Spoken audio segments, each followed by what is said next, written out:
지난 주일에는 씨 뿌리는 비유를 해석해 주시는 예수님의 말씀을 살폈습니다. 예수님은 그 의미를 숨기기 위해서 비유를 사용하셨습니다. 그래서 제자들에게는 특별히 비유를 그대로 두지 않으시고 풀어 설명해 주셨습니다. 무리들에게 감추었던 천국의 비밀을 제자들에게 친히 알려주심으로 천국의 비밀을 아는 것이 제자들에게는 허락되었음을 예수님 스스로 보여주셨습니다. 천국의 비밀을 아는 것이 제자들에게 허락된 것은 그들이 바로 천국 백성이었기 때문입니다. 예수님은 씨에 대해서 말씀을 하십니다. 씨는 생명력을 가지고 있습니다. 작은 씨조차도 그 생명력을 가지고 있어서 성경은 작은 겨자씨 한 알이 어떻게 되는지를 말씀하셨습니다. 나무처럼 크게 자라서 심지어 새들을 모을 정도로 그렇게 자란다고 말씀하십니다. 천국의 말씀은 이처럼 생명력을 가지고 있습니다. 하나님의 말씀이 무슨 놀라운 일을 행하는지 우리는 알 수 있습니다. 여러분을 보십시오. 여러분의 그 변화된 모습을 보십시오. 1년 전, 내지는 5년 전, 10년 전의 모습을 보십시오. 물론 이 말씀을 듣고 있는 분들 중에는 자신의 현재 모습에 만족하지 못하는 분들이 있을 것입니다. 영적인 성장을 하지 못하고 있는 자신의 모습을 속상해하고 있을 수도 있습니다. 그러나 그것이 하나님의 말씀의 생명력을 부인하기까지는 아닙니다. 우리에게는 다 하나님의 말씀이 있고 그 생명력이 우리에게 있다는 것입니다. 성경은 영적인 성장을 하지 못하는 이유에 대해서 그것을 막고 있는 것을 설명하면서 가시떨기에 뿌려진 씨로 표현하고 있습니다. 씨가 자라야 할 때에 가시떨기에 가시가 자라서 씨의 성장을 막습니다. 예수님이 이 비유에 대해서 말씀을 하십니다. 세상의 염려와 재물의 유혹에 말씀이 막혀 결실하지 못하는 자들에 대해서 설명하셨습니다. 우리는 세상에 염려 없는 사람이 어디 있냐고 그렇게 반문하면서 핑계를 댈 것입니다. 그래서 세상에 염려가 좀 있으면 어때? 남들 다 가지고 있는데 라고 말할 것입니다. 그러나 성경은 이렇게 얘기합니다. 우리가 이 세상의 염려를 심각하게 생각해야 한다는 것입니다. 왜냐하면 하나님은 우리에게 결실을 원하시기 때문에 그렇습니다. 그리고 세상의 염려를 품고 있으면 그것으로 끝나는 것이 아니라 재물의 유혹이 따라옵니다. 염려는 죄라고 할 수 없을 그런 부분들이 있습니다. 그러나 염려를 그냥 두면 자라서 재물의 유혹에 빠지게 되고 죄에 넘어지게 됩니다. 그리고 그 죄의 싹은 사망이라고 성경은 분명하게 말하고 있습니다. 그러니 염려에서 그 싹을 잘라버리지 않으면 죄가 계속해서 자랄 것입니다. 이 원리를 마음속에 품고 신앙생활을 하면 영적인 큰 유익과 또 신앙의 위로를 얻을 것입니다. 이미 크게 자라버리면 더 많은 노력과 힘을 쏟아야만 합니다. 어쩌면 회복할 수 있는 기회가 남아있지 않을 수도 있습니다. 그런 인생은 참으로 불쌍한 인생입니다. 예수님을 믿으면서도 예수님이 주신 그 풍성한 은혜를 하나도 누리지 못하고 사는 인생은 불쌍한 것입니다. 여러분은 천국의 비밀을 아는 사람들입니다.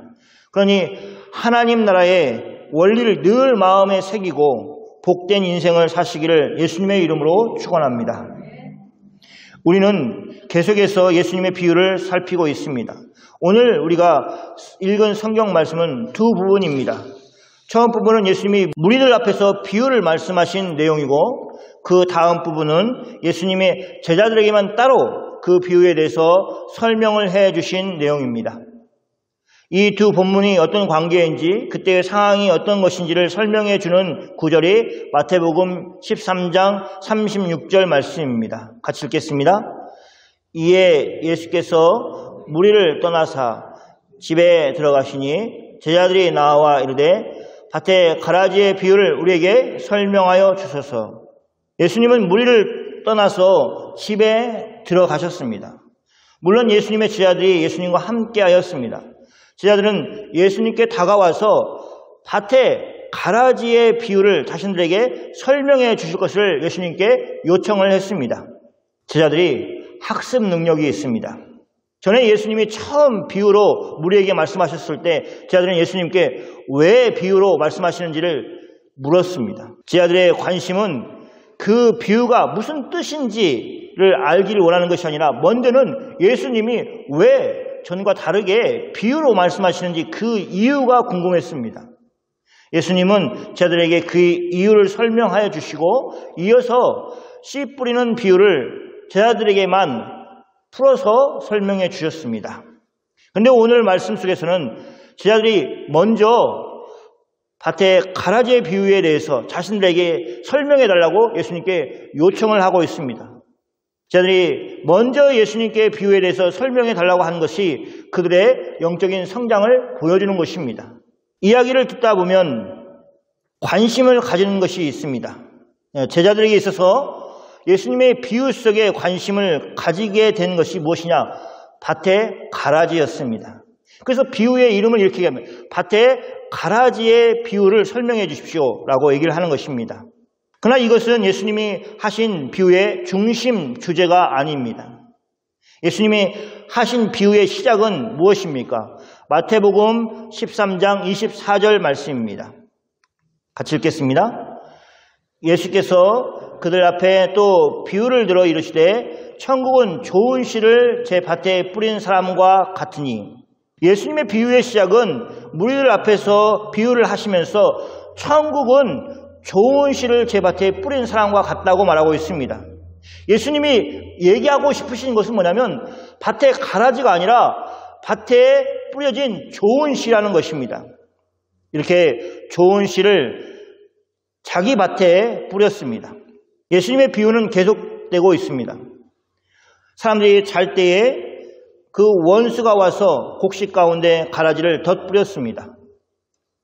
사람들이 자고 있었고 그 원수는 가라지를 뿌리고 나서 갔기 때문에 얼마 동안은 무슨 일이 벌어졌는지 아무도 알지 못했습니다. 싹이 나고 결실할 때가 되어서야 알고 뿐 아니라 자신들이 뿌리지 않은 가라지도 난다는 것을 알게 되었습니다. 집주인의 종들이 와서 주인에게 그 사실을 보고합니다. 주인은 그 되어진 일을 간파하였습니다. 집들의 종들은 의문을 가지고 질문을 하였다면 집주인은 확신을 가지고 대답을 하였습니다. 주인은 원수가 이렇게 하였구나 라고 종들에게 말해 주었습니다. 종들은 주인에게 가라지를 뽑기를 원하느냐고 물었습니다. 주인은 종들에게 가만두라고 하면서 가라지를 뽑다가 곡식까지 뽑힐까 염려된다고 말하였습니다. 그러면서 둘 다 추수할 때까지 함께 자라게 두라고 하였습니다. 추수 때에 주인이 추수꾼들에게 말하여서 가라지를 먼저 거두어 불살게 단으로 묶고 곡식은 모아 주인의 곳간에 넣겠다고 하는 것이 예수님이 하신 비유의 전체 내용입니다. 이 비유를 예수님이 제자들의 요청에 의해서 설명을 해주십니다. 이 내용이 마태복음 13장 37절부터 시작하고 있습니다. 같이 마태복음 13장 37절부터 39절 말씀을 같이 읽겠습니다. 대답하여 이르시되 좋은 씨를 뿌리는 이는 인자요 같은 세상이요 좋은 씨는 천국의 아들들이요 가라지는 악한 자의 아들들이요 가라지를 뿌린 원수는 마귀요 추수 때는 세상 끝이요 추수꾼은 천사들이니. 예수님은 좋은 씨를 뿌린 이를 인자라고 하고 계십니다. 인자는 사람의 아들이라는 말입니다. 바로 예수님 자신을 가리키는 것입니다. 예수님은 자신을 가리킬 때 인자라는 말을 사용하셨습니다. 다니엘서에서 나오는 구원자의 모습을 연상하게 하도록 하기 위해서 예수님이 스스로 사용하신 부분이 있고 또 사람들에게 자신이 누군지를 숨기기 위한 역할을 하였습니다. 밭은 세상입니다. 좋은 씨는 천국의 아들들입니다. 가라지는 악한 자의 아들들입니다. 가라지를 뿌리는 원수는 마귀입니다. 여기까지 다시 정리를 하면 좋은 씨를 뿌리는 분은 예수님이십니다. 그리고 좋은 씨는 천국의 아들들입니다. 가라지를 뿌린 원수는 마귀이고 가라지는 악한 자의 아들들입니다. 쉽게 마귀의 자식들입니다. 예수님은 추수 때를 세상의 끝이라고 하셨습니다. 알곡과 가라지에 대하여 주인의 명령을 수행할 추수꾼은 천사들이라고 말씀하셨습니다. 먼저 비유에서 가라지에 대해서 염려하고 또 어떻게 해야 할 줄 모르는 허둥거리는 종들의 모습이 있지만 주인은 그렇지 않았다는 것을 기억해야 됩니다. 주인은 가라지가 난 이유에 대해서도 정확하게 알고 있었고 또 어떻게 해야 할지도 너무나 잘 알고 있고 계획이 있고 분명하고 확실한 자세를 가지고 있습니다. 마귀는 좋은 씨가 뿌려진 밭에 자신의 가라지를 몰래 사람들이 자고 있을 때에 뿌렸지만 주인은 그 일에 대해서 전혀 걱정하거나 어찌할 줄 모르는 상태에 있지 않았습니다. 밭의 주인은 어떻게 해야 할지를 다 알고 있었습니다. 그런 의미에서 종들은 염려할 필요가 없습니다. 주님이 시키는 대로 순종하면서 일을 처리해 나가면 되는 것입니다. 예수님의 제자들에게 비유를 설명하시면서 종들이 질문하였던 가라지가 어디서 생겨났는지에 대해서 더 설명하지 않고 있습니다. 대신 예수님은 그 비유의 마지막 부분을 자세히 설명해 주고 있습니다. 그래서 예수님의 제자들에게 자세히 설명해 주는 부분이 사실 마태복음 13장 30절 이하에서 나오는 그 내용이 예수님이 말씀하고 싶으신 내용이라는 것입니다. 그러면 마태복음 13장 30절 말씀부터 읽겠습니다. 같이 읽겠습니다. 둘 다 추수 때까지 함께 자라게 두라. 추수 때에 내가 추수꾼을 이게 말하기를 가라지는 먼저 거두어 불사를 단으로 묶고 곡식은 모아 내 곡간에 넣으라 하리라. 예수님의 비유 속에서 주인이 한 조치는 먼저 둘 다 추수 때까지 함께 자라게 두라는 것입니다. 예수님의 비유 속에서 계속해서 하나님이 의도하시는 것은 결실을 하는 것입니다. 천국의 비밀 중에 하나는 바로 이 하나님이 결실을 원하신다는 것입니다. 예수님이 둘 다, 즉 곡식과 가라지를 추수 때까지 함께 자라게 두라고 하는 이유는 다른 것이 아닙니다. 가라지를 뽑다가 곡식까지 뽑힐까 하는 염려 때문이었습니다. 그러니 이것은 가라지를 위한 것이 아니라 곡식을 위한 것입니다. 그런 가라지는 추수 때에 어떻게 됩니까? 마태복음 13장 40절에서 말씀하고 있습니다. 같이 읽겠습니다. 그런즉 가라지를 거두어 불에 사르는 것 같이 세상 끝에도 그러하리라. 예수님이 이미 제자들에게 가라지는 악한 자의 아들들이라고 말씀하셨습니다. 그들은 세상 끝에서 즉 추수 때에 거두어 불에 사를 것입니다. 악한 자들의 심판은 다시 돌이킬 수 없는 그런 심판이 될 것입니다. 예수님이 가라지를 거두어 불에 사르는 것이 무엇을 말씀하려는지 설명해 주십니다. 즉 악한 자의 아들들이 어떻게 처분을 받을 것인지 하는 것을 제자들에게 알려주십니다. 그것이 어떤 의미인지 예수님이 제자들에게 더 자세히 설명을 하고 계시는데 그것이 바로 마태복음 13장 41절 42절 말씀입니다. 같이 읽겠습니다. 인자가 그 천사들을 보내리니 그들이 그 나라에서 넘어지지 하는 것과 또 불법을 행하는 자들을 거두어내어 풀무불에 던져 넣으리니 거기서 울며 이를 갈게 되리라. 예수님은 추수 때 즉 세상 끝에 자신의 수족같이 부리는 천사들을 세상에 보내실 것입니다. 천사들은 그 나라에서 모든 넘어지게 하는 것과 또 불법을 행하는 자들을 거두어내어 풀무불에 던져 넣을 것입니다. 이것은 하나님의 심판을 말합니다. 하나님의 심판을 상징하는 풀무불에 던져 넣는다는 것은 예수님이 그 심판의 권한을 가지고 계신다는 것을 말씀하고 있습니다. 이 예수님의 말씀은 구약 성경에서 가지고 오셨습니다. 스바냐서의 1장에 보면 하나님의 심판에 대한 내용이 나옵니다. 진멸하리라 라는 구약 성경에서 심판의 최상급을 의미하는 그 용어를 사용하십니다. 진멸하리라. 근데 뭘 진멸하시느냐? 예수님이 사용하신 부분은 거칠게 하는 것과 악인들을 아울러 진멸할 것이라 이렇게 하는 하나님의 말씀을 가지고 오셨습니다. 그러면서 제자들에게 세상 끝날에 벌어질 일들에 대해서 말씀하셨습니다. 구약 성경에서 넘어지게 하는 것, 또 거치게 하는 것은 우상을 가리킵니다. 성경을 보면 이스라엘로 하여금 번번이 넘어지게 하는 것이 다름 아니라 우상이었습니다. 우상은 하나님이 아니면서도 사람들을 속여 자신을 섬기게 하였습니다. 그것들은 아무것도 해줄 수가 없습니다. 그것은 그들이 무능하기 때문입니다. 우상은 무능합니다. 그러나 그것들은 이스라엘을 속였습니다. 하나님 앞에 죄를 범한 이스라엘은 하나님의 심판의 한 과정으로 하나님이 버려두실 때가 있었습니다. 이스라엘은 그럴 때 하나님께 나와서 회개하고 하나님의 편에 서려고 선택을 해야만 했습니다. 그러나 그들은 하나님이 자신들을 들어주지 않는다고 하나님을 버리고 우상에게 발빠르게 달려갔습니다.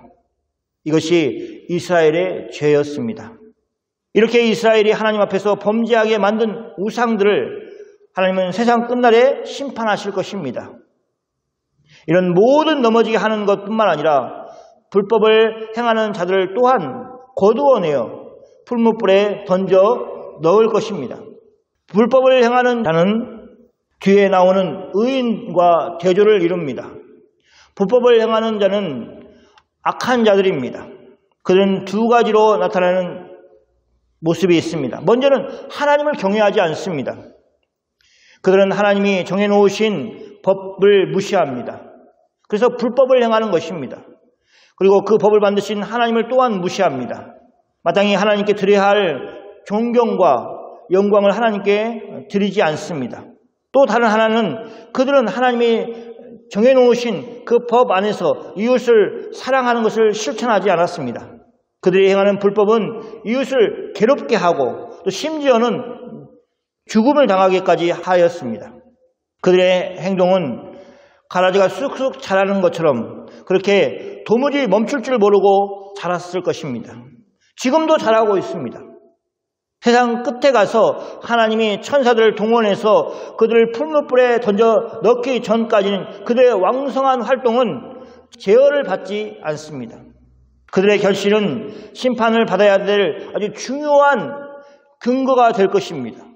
가라지가 많이 결실하였다면 더 큰 심판을 받아야 되는 처지에 놓일 것입니다. 그렇게 하나님의 심판을 받아서 풀무불에 던져졌음에도 불구하고 그들은 거기서 울며 이를 갈 것입니다. 그들이 우는 것은 회개의 눈물이 아닙니다. 그들이 우는 것은 분하여서 우는 것입니다. 그것을 알 수 있는 것이 바로 그들이 그 일을 당했음에도 불구하고 이 일을 갈면서 분노를 표출하고 있기 때문에 그렇습니다. 악인은 끝까지 회개하지 않습니다. 그렇게 보면 악인은 죄를 지어서 하나님의 심판을 받는 것이 아니라 오히려 하나님의 뜻대로 살지 못한 그 삶을 회개하지 않고 버티면서 꾸준히 그것을 유지하며 살기 때문에 심판을 피할 수 없는 것입니다. 차라리 인생의 아주 쓴맛을 보고 자신이 얼마나 어리석은지를 알고 자신의 무능력을 깨달았다면 그러면 돌이킬 수 있는 기회가 혹 있을 수도 있지만 승승장구하는 그것은 오히려 그 일을 멈출 아무런 동기도 환경도 없기 때문에 그들은 그들의 악을 멈추지 않고 행할 것이고 그것은 하나님께 더 큰 심판을 받을 충분한 이유가 될 것입니다. 이런 모든 무너지게 하는 것과 또 불법을 행하는 자들의 결국을 아는 것이 우리에게 중요합니다. 그러나 진짜 중요한 것은 다른 것입니다. 진짜 우리 마음속에 새기고 있어야 될 것은 예수님이 말씀을 하고 계시는데 마태복음 13장 43절 말씀입니다. 같이 한번 읽겠습니다. 그때에 의인들은 자기 아버지 나라에서 해와 같이 빛나리라. 귀 있는 자는 들으라. 예수님의 설명을 본다면 의인들은 천국의 아들들입니다. 본문 안에서 본다면 가라지와 함께 자란 곡식입니다. 가라지와 함께 자란다. 이 표현을 농사를 안 지어본 사람은 무슨 의미인지 잘 와닿지 않을 것입니다. 농사를 지어봤다 해도 현대 기술로 지어진 그런 농법에 의해서 지어질 때는 잘 모릅니다. 제초제를 쓰지 않고 또 가라지를 걸러내는 그 방식을 사용하지 않았을 예수님 당시에는 훨씬 더 많은 가라지들이 곡식과 함께 자랐을 것입니다. 예수님이 설명을 하고 계시는 이 가라지와 곡식이 함께 자란다. 이 부분이 우리 마음에 확 와닿지 않는다면 예수님의 설명하신 내용을 살펴보십시오. 모든 넘어지게 하는 것, 즉 우상과 또 불법을 행하는 자들과 함께 어울려서 세상 가운데 살고 있다고 생각을 해보시면 훨씬 더 잘 이해가 될 것입니다. 곡식이 원수 즉 마귀에 의해서 강제로 가라지와 함께 자라야 될 환경에 놓였습니다. 그것은 주인이 의도한 환경이 아닙니다. 원수 마귀가 만들어낸 환경입니다. 의인은 이런 환경 가운데서 믿음을 지키고 하나님의 은혜 가운데 계속해서 머물러야 하는 사람입니다. 이것이 본문 안에서 살펴보는 의인의 상황입니다. 그들은 우상에게 절하는 상황 가운데 빠져있는 많은 사람들을 보면서도 옆에 사람들이 그렇게 우상 앞에 절하고 있는 그 모습을 보면서도 하나님만을 보는 그 신실함을 유지해야 되고 불법을 행하면서 많은 이득을 취하는 사람들을 보면서도 하나님의 법을 따라서 사는 삶을 실천해야 되는 것이 이 곡식의 또 알곡의 모습이라는 것입니다. 예수님은 제자들에게 설명하십니다. 의인들은 하나님을 자기 아버지라고 그렇게 부르는 사람들이라고 말씀하고 있습니다. 그들이 하나님 나라 안에서 해와 같이 빛날 것이라고 예수님은 말씀하십니다. 이 의인들은 누구입니까? 먼저는 예수님의 제자들입니다. 예수님은 그들에게 천국의 비밀을 알 수 있도록 허락하셨습니다.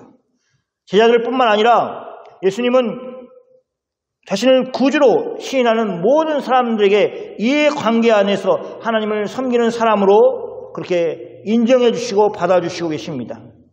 이것은 예수님이 이루신 구원 사역을 통해서 우리에게 값없이 주어진 것입니다. 그러므로 성도는 여기에 해당됩니다. 또 우리가 여기에 해당됩니다. 우리는 다 자기 아버지의 나라에서 해와 같이 빛날 것이라고 말씀하시는 그 상황에 우리가 놓여 있는 것입니다. 그러므로 예수님이 이 비유를 제자들에게 설명하신 그 이유를 다시 한번 생각해 보겠습니다. 예수님이 원하시는 목적은 무엇입니까? 예수님이 이 말씀을 하신 것은 먼저 알곡과 가라지를 골라내라고 그것을 원하셔서 하신 말씀이 아닙니다. 누군 알곡이고 누군 쭉정인가 그거를 골라내라고 하시는 것이 아닙니다. 우리에겐 그런 분별력을 주신 적도 없고 또 우리가 그런 능력을 가지고 있는 것도 아닙니다. 그것보다는 예수님이 이 비유를 통해서 두 가지를 제자들에게 교훈하고 싶으셨습니다. 첫 번째는 뭐냐면 알곡이 추수 때까지 보존될 것이라는 것입니다. 세상 끝까지 보존될 것입니다. 그러므로 성도는 마땅히 자신의 안위에 대해서 염려할 필요가 없습니다. 예수님이 말씀하신 것처럼 무엇을 먹을까, 무엇을 마실까, 무엇을 입을까 염려하지 말아야 합니다. 그것보다는 예수님의 말씀은 이 모든 것을 책임져 주시는 하나님의 나라와 그의 영광을 위해서 성도가 힘써야 된다고 말씀하시는 것입니다. 다른 표현으로 하자면 바울은 이렇게 표현하고 있습니다. 하나님 아버지께서 자신의 독생하신 아들 예수 그리스도를 내어주시기까지 우리를 사랑하셨습니다. 성도에게 그보다 더 큰 것을 선물로 주실 수가 없습니다. 왜냐하면 가장 큰 선물을 이미 십자가에서 우리에게 주셨기 때문에 그렇습니다. 하나님께 하나님 저를 사랑하는지 좀 보여주십시오 라고 얘기하는 것은 어리석은 질문입니다. 왜냐하면 이미 십자가를 알고 있고 십자가에서 자신의 독생자 예수 그리스도를 내어주신 그 아버지께 뭘 더 보혈하고 얘기할 수가 없는 것입니다. 그래서 넉넉히 하나님 아버지를 의지할 수 있다고 사도 바울은 말하고 있습니다. 비유에서 곡식으로 또는 알곡으로 묘사되는 의인을 하나님 아버지께서는 끝까지 보존하실 것입니다. 여러분을 지켜주실 것입니다. 두 번째는 성도는 하나님 나라에서 받을 영광을 생각하고 지금의 고난을 잘 견디어내야 합니다. 씨 뿌리는 비유에서 사용하고 있는 표현을 든다면 세상의 염려와 재물의 유혹에 흔들려서 말씀이 막히는, 그래서 결실하지 못하는 상황이 되지 않도록 자신을 지켜내야 합니다. 이런 염려와 유혹에 흔들리지 않고 결실을 맺는 것처럼 의인은 씨에 머무르지 않고 추수할 때 알곡을 많이 생산하는 그런 삶을 살아야 합니다. 그런 성도는 하나님 나라에서 영광을 받을 것입니다. 해와 같이 빛날 것입니다. 세상에서 해보다 더 빛난 것이 없습니다. 그처럼 하나님께서 여러분을 빛나게 하실 것입니다. 이것은 성도에게 예수 그리스도 안에서 예수님의 이름으로 약속하신 것입니다. 성도 여러분, 열심히 신앙생활을 하고 싶은데 장애물이 많이 보입니까? 장애물이 눈에 들어온다는 것, 또 마음으로 느껴진다는 것이 새 생명을 가지고 있는 성도만이 느낄 수 있는 것입니다. 죽어있는 자는 그것도 느낄 수가 없습니다. 그러므로 장애물에 넘어지지 말고 모든 넘어지게 하는 것들의 결국과 악한 자의 결국을 늘 마음속에 간직하면서 다윗이 고백한 것처럼 사시는 여러분이 되기 바랍니다. 시편 23편 5절에서 다윗이 이렇게 말하고 있습니다. 시편 23절 5절 말씀입니다. 주께서 내 원수의 목전에서 내게 상을 차려주시고 기름을 내 머리에 부으셨으니 내 잔이 넘치나이다. 다윗은 이렇게 고백하였습니다. 주님께서 내 원수들이 보는 앞에서 내게 잔치상을 차려주시고 내 머리에 기름을 부으셔서 나를 귀한 손님으로 맞아주시니 그리고 내 잔이 넘칩니다. 이 고백이 다윗 한 사람의 고백입니까? 시편 23편이 수많은 고난당한 그리스도인들이 사랑하는 이유가 바로 여기에 있는 것입니다. 신실하신 하나님 앞에서 하나님께서 반드시 그렇게 해 주실 것을 믿기 때문에 이 시편을 통해서 신앙 고백을 하는 것입니다. 이것이 우리의 고백입니다. 성도의 고백입니다. 다윗의 후손으로 이 땅에 오신 예수님은 이렇게 시편을 다시 풀어서 제자들에게 설명해 주셨습니다. 그때의 의인들은 자기 아버지 나라에서 해와 같이 빛나리라. 영광을 받을 것이라고 말씀하신 것입니다. 예수님은 말씀하십니다. 귀 있는 자는 들으라. 믿음의 귀를 열고 듣는 사람에게는 믿음이 더해지는 은혜가 있을 것입니다. 믿음이 더해지는 것입니다. 이렇게 예수님은 제자들의 믿음을 풍성하게 해 주십니다. 또 성령으로 말미암아 우리의 믿음을 키워주고 계십니다. 말씀이 여러분의 믿음을 키우는 말씀이 되기를 소원합니다. 이 땅에 잠시 당하는 환난에 넘어지지 말고 지키시고 보존하시는 하나님 아버지를 신뢰함으로 넉넉히 세상을 이기고 나가서 마침내 마지막 날에 하나님 나라에서 해와 같이 빛나는 영광을 다 누리는 여러분이 되시기를 축원합니다. 아멘. 기도하겠습니다.